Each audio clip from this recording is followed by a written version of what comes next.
Le sens de Pâques, c'est que quelqu'un est mort pour tout péché. Les péchés que tu as commis avant, que tu commets aujourd'hui et demain. Ça ne veut pas dire que c'est une licence pour pécher. Mais c'est pour dire que tout ce que tu peux appeler péché dans ta vie, c'est lui seul, grâce à lui seul, que tu peux recevoir et obtenir le pardon. Il a pourvu pour un rachat. Et c'est ça Pâques. Dieu a réparé en envoyant Jésus pour mourir à notre place. Jésus n'est pas mort parce que Dieu devait au diable. Jésus est mort pour satisfaire la justice de Dieu. Avant de vaincre la mort, Jésus a vaincu la vie. À cause de cela, il était un sujet parfait pour mourir à ma place. Pour que Dieu soit juste, il ne fallait pas que ce soit un animal qui meure à la place de l'homme. Là, il n'y a pas de réparation. Il fallait que ce soit un homme qui meurt à la place de l'homme. Si la faute a été commise par un homme, et c'est un homme qui est coupable, il faut que ce soit un homme qui paye le prix. Mais il ne faut pas que lui aussi soit coupable. Parce que Christ est le sacrifice parfait qui a satisfait la justice de Dieu. Il est mort une fois pour toutes. Et le fait qu'il soit mort, toute personne qui confesse son nom, qui s'aligne sous ce sacrifice-là, Dieu déclare acquitté. Ta position maintenant, c'est une position de bien-aimé, de fils et de fille, de frère de Jésus. Celui qui a versé son sang pour toi, il a déchiré le voile.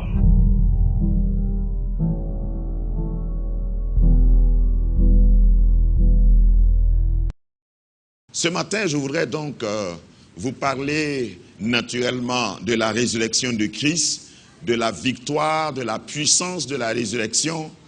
Et mon thème que j'ai donné à cette réflexion est tiré directement de la parole de Dieu et dit « Ô mort, où est ta victoire ?» Une seule personne a été capable de défier la mort. Il y a eu plusieurs personnes qui ont vécu, des grandes personnalités. Il y a eu des fondateurs de religions qui ont vécu, qui ont fait et imposé et légué à l'humanité de grandes choses. Mais une seule personne a pu mettre son nom derrière cette phrase. Un seul a pu vaincre la mort définitivement. Parce que je vous rappelle qu'il y a eu de grands hommes dans l'histoire, des hommes qui ont marqué leur époque, et chaque domaine de la science, du développement, a un nom. Il y a des grands noms dans l'histoire.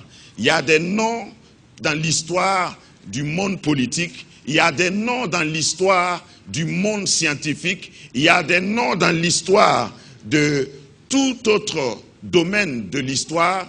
Mais un seul nom a pu s'associer, s'approprier de cette victoire dont nous parlons.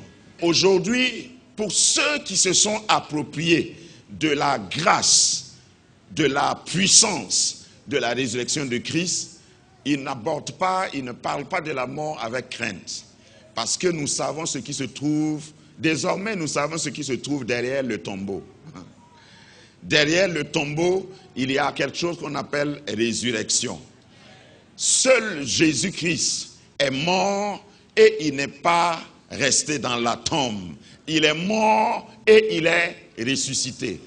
Je voudrais quand même vous faire remarquer que si Jésus n'était pas ressuscité, s'il n'était pas mort et ressuscité, s'il avait accompli le salut, fait des miracles, prêché, aidé des gens, guéri des aveugles, il allait être simplement dans le chapelet des grands hommes de l'histoire.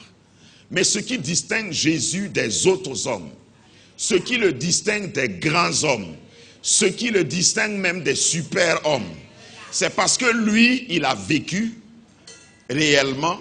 Parce que si c'était une histoire, on allait dire non, ça a été fabriqué par des hommes. Il a vécu réellement. Sa vie a été historique. il a marqué son temps. Tous les âges sont comptés à partir de Jésus. On dit telle année avant Jésus ou après Jésus.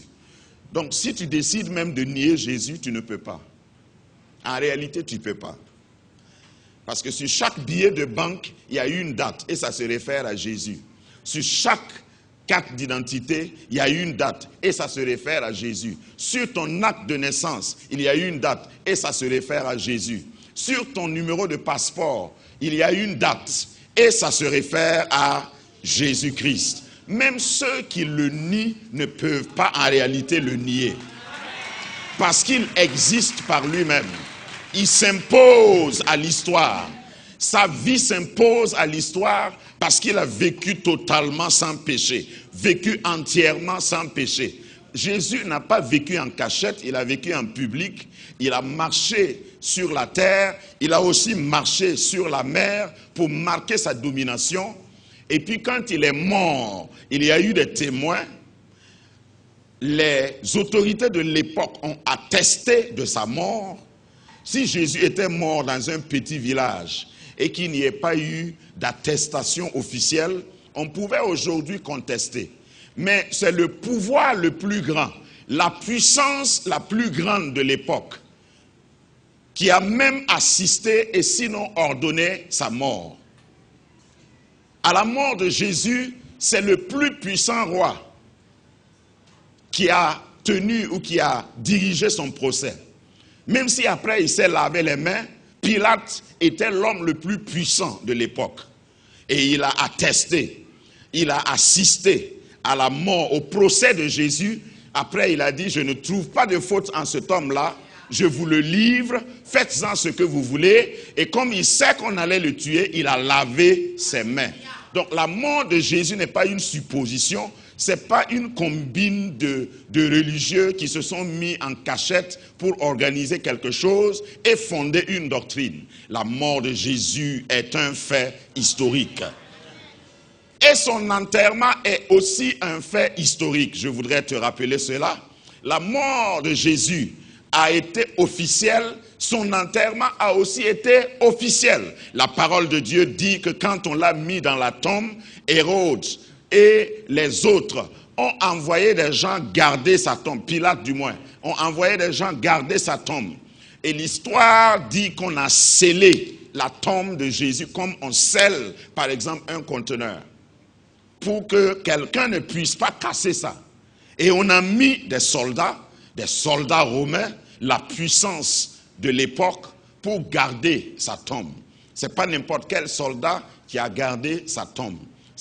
Son corps était mis sous scellé si vous voulez. Et on a gardé, on a veillé pour s'assurer que personne ne va le voler. Parce que Jésus avait des amis quand même. Il ne faut pas seulement parler de ses ennemis, Jésus avait des amis. Dis à ton voisin, j'en suis un. Jésus avait des amis à l'époque et il en a encore aujourd'hui. Et on avait peur de ses amis. Ses amis n'avaient pas le pouvoir d'aller. Ils allaient seulement pour faire des cérémonies religieuses. Les deux maris sont partis, les femmes sont parties, et je félicite toujours les femmes à Pâques, parce que c'est les femmes, encore une fois, vous pouvez les accuser comme vous voulez, mais c'est elles qui sont à l'avant-garde. Et vous savez que quand les femmes décident, elles arrivent. Amen. Quand les femmes s'impliquent dans quelque chose, la chose devient officielle. Quand c'est entre hommes, souvent la chose est officieuse. Mais une femme qui met, j'avais parlé en termes de la rue, une femme qui met sa bouche dans quelque chose, la chose devient officielle.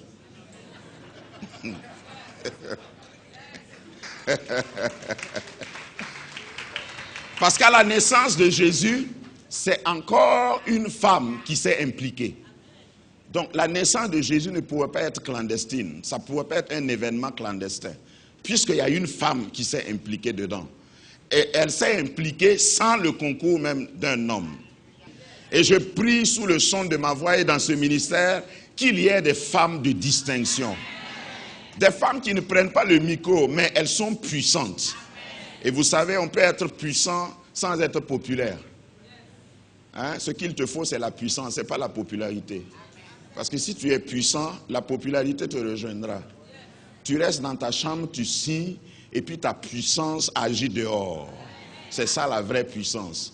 La vraie puissance, c'est pas c'est pas bouche-parole, comme on dit.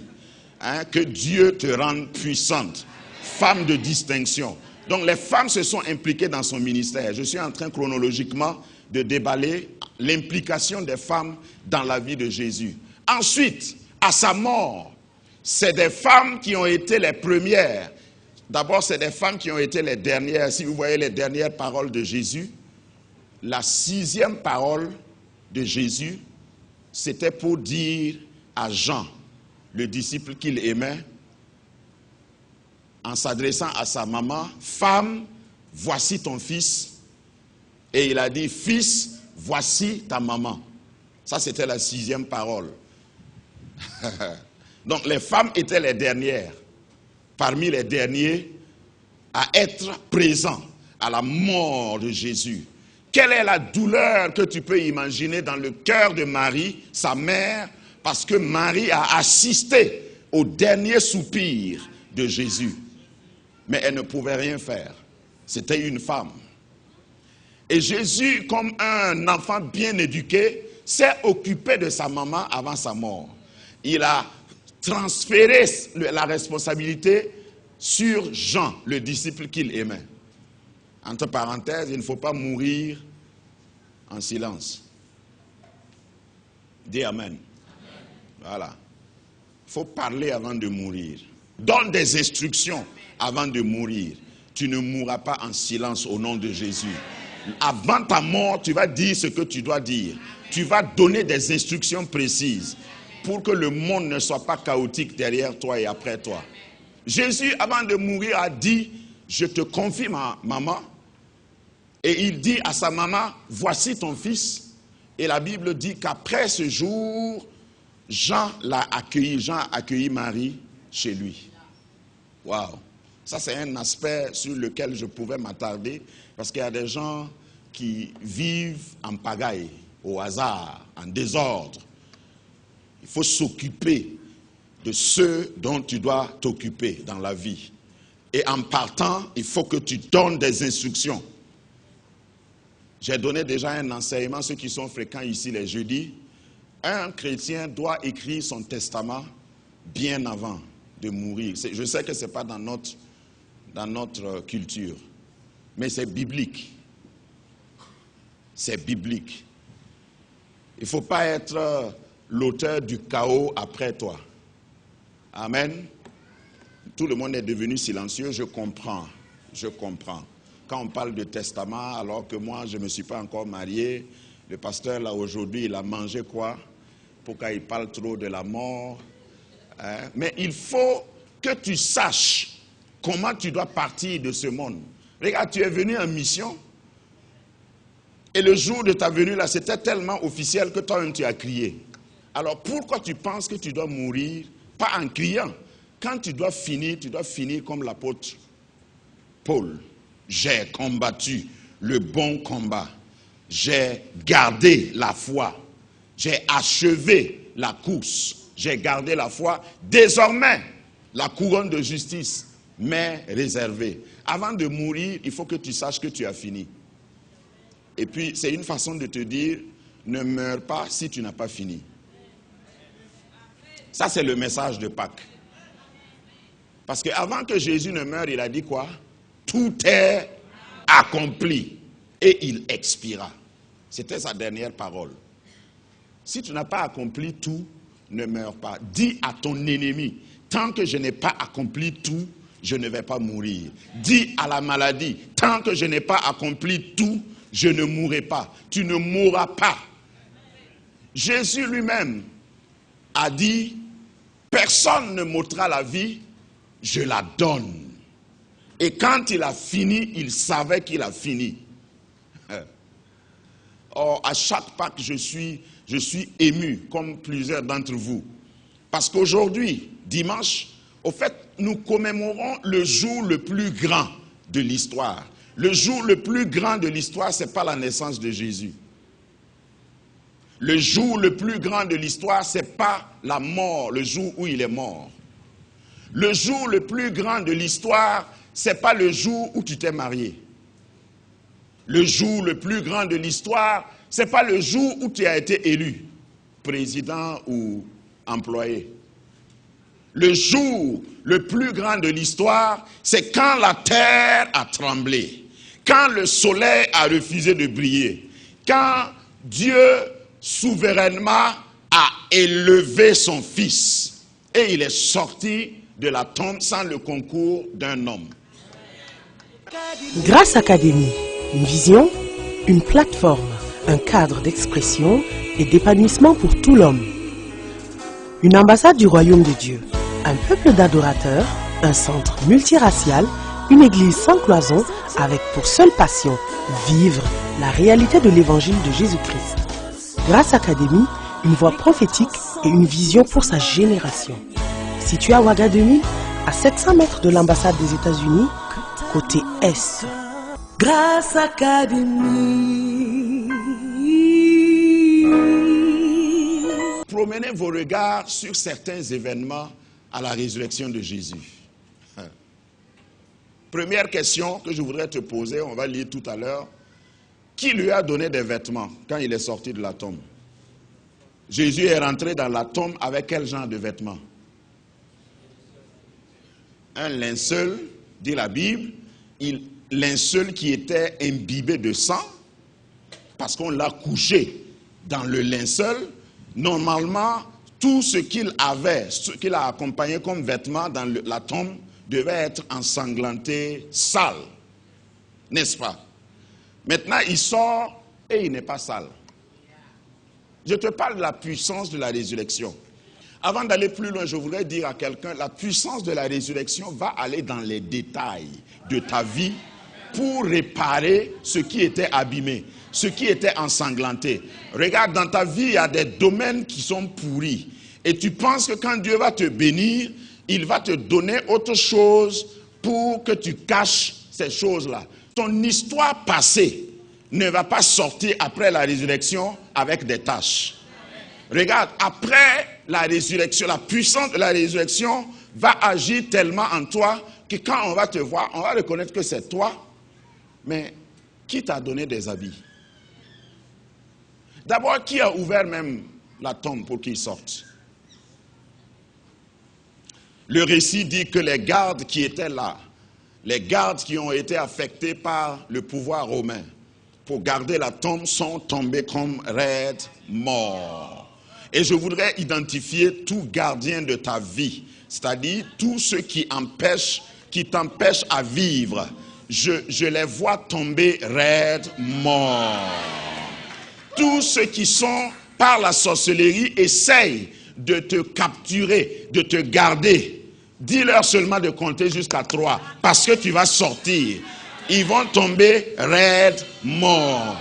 S'il n'y a pas un homme, même ceux qui t'aimaient, je parle ici des disciples, même ceux qui étaient avec toi pendant 3 ans et demi, ont fui et personne ne veut rouler la pierre, Dieu enverra un ange souverainement et il va venir rouler la pierre.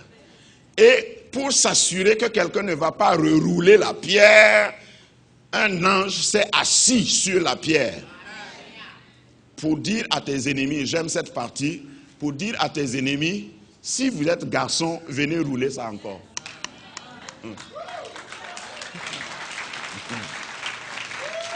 Et il s'est assis sur la pierre c'est ton passé, la pierre c'est toutes les lourdeurs, tous les poids, toutes les charges, toutes les épreuves qu'on t'a acculées avec.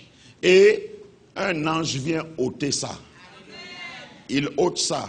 Lorsque Jésus, par la puissance de sa résurrection, ôte la pierre de ta vie, la pierre ne disparaît pas, mais la pierre sera sous contrôle. Un ange s'est assis sur la pierre. Quelqu'un va brandir tes anciens péchés et puis tu vas lui dire, non, c'était moi, mais ce n'est plus moi. Ça, c'est mon passé. Je t'informe que ça, ce n'est plus à l'ordre du jour. Je t'informe que je ne suis plus là-bas. Je t'informe que mon adresse a changé. Je t'informe que tu ne peux plus me rattraper avec ces chefs d'accusation. J'ai changé. Mon histoire a changé. Comme lui, il vit, je vis aussi. Alléluia. Ça, c'est la puissance de la résurrection. Nous allons lire dans 1 Corinthiens chapitre 15, verset 55. Pour arc-bouter le message, j'ai déjà prêché. Mais on va lire, c'est dans 1 Corinthiens 15, 55. On va le lire ensemble, parce que pour moi, c'est un cri de victoire. Pour moi, ça c'est une pièce, c'est une facture où c'est marqué « payé » et « livré ». Vous savez ce que ça veut dire? Voilà, et vous brandissez ça pour dire que c'est pour vous. Sur la facture payée, il y a votre nom. Quelqu'un ne peut pas révoquer ça, remettre ça en cause. À 3, nous allons lire juste le verset 55. 1, 2 et 3. Ô mort, où est ta victoire? Ô mort, où est ton aiguillon? Alléluia. Alléluia. D'abord, je vais expliquer ce que c'est que aiguillon pour les nouveaux francophones. C'est un mot qu'on ne rencontre pas aujourd'hui. L'aiguillon, c'était ce que les bourreaux utilisaient. C'est comme une flèche pointue, c'est une arme pour dire, et souvent vous voyez dans certains films et représentations, quand on représente la mort, il y a quelqu'un qui porte quelque chose de pointu et qui poursuit les gens. C'est ça l'aiguillon. Hein? La mort, pour dire que la mort a une capacité féroce de faire du mal, c'est-à-dire de cesser, d'amener la cessation de vie partout où elle passe, pardon. Ô mort, où est ta victoire? Ô mort, où est ton aiguillon? Historiquement et bibliquement, c'est seulement à Pâques que la mort a échoué.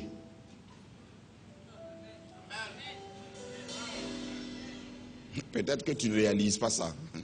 Depuis que Dieu a créé Adam et Ève, c'est seulement à Pâques que la mort a perdu une bataille. Tu peux me parler d'Enoch, tu peux me parler d'Élie qui ont été enlevés, mais ils ne sont pas morts. Donc, si c'était devant un procès, et puis la mort comparaît, et puis tu lui dis tu as perdu parce que tu n'as pas pu tuer Enoch, il va dire mais c'est parce que Dieu l'a enlevé. Sinon, je m'apprêtais à le tuer. Donc, ça, ce n'est pas une victoire. Ça veut dire Enoch n'est pas monté sur le ring et a vaincu la mort. Et tu ne peux pas brandir un trophée, dire que tu as eu la victoire si tu n'as pas combattu. Élie, même chose. C'est les deux personnes qui sont montées au ciel sans mourir. Jésus est rentré dans le séjour des morts. La mort l'a vu et il a arraché les clés de la mort et du séjour des morts. Et il a déménagé Abraham et tous les autres croyants de l'Ancien Testament. Et on les a vus marchant dans la rue, entrer dans la ville sainte. Et puis, 3 jours après, il a dit au diable, c'est fini pour toi. À très bientôt. C'est la seule fois que la mort a regretté d'être la mort. Depuis l'histoire jusqu'à aujourd'hui. Vous pouvez me parler de ce que Jésus a ressuscité? Oui, mais ils sont remords. Vous pouvez parler de Lazare, mais il est mort aussi. Jésus est mort, bien mort même. On a établi son certificat de décès parce qu'on est venu attester, les sacrificateurs ont attesté qu'il est effectivement mort. Et on a instruit les souverains sacrificateurs et le pouvoir de l'époque ont dit il faut garder sa tombe. Parce que ses disciples avaient annoncé qu'il allait ressusciter. Et lui-même avait dit qu'il allait ressusciter.